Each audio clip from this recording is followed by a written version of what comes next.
So I'm 92 years old, and I want to talk to you about anxiety.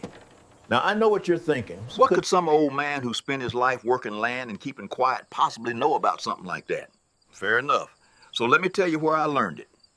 In the winter of 1951, I was barely 20 years old, standing in a frozen valley overseas, colder than anything I'd ever known. The kind of cold that steals your breath and makes your fingers feel like they don't belong to you anymore. Gunfire in the distance, men yelling, some not yelling at all. I watched someone I grew up with, someone I trusted with my life, die right there on the ground because help couldn't reach him in time. That's where I learned about fear. So when I talk about anxiety, I'm not guessing. When I came back home a few years later, I wasn't the same man who left.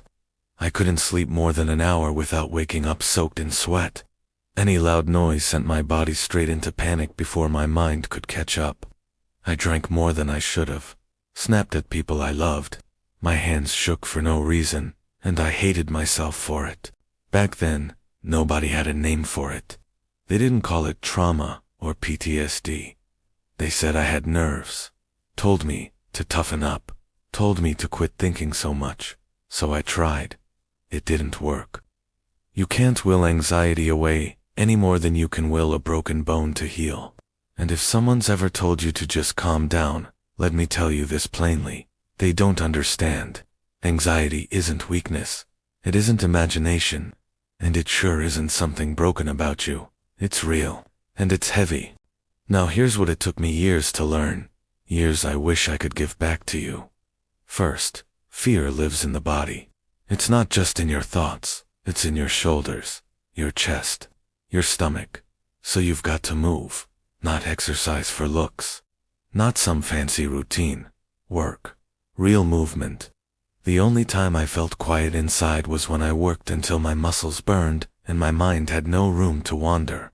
Your body is carrying that fear. Give it somewhere to go. Second, anxiety feeds on self-focus. It wants you trapped inside your own head, replaying every what if until you're exhausted. The fastest way out of that loop is to help someone else.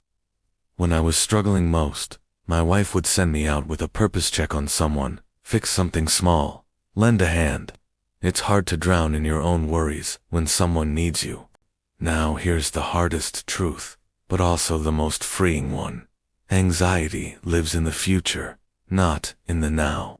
Right now, you're breathing. Right now, you're still here. Most of the fear you're carrying hasn't happened, and likely never will.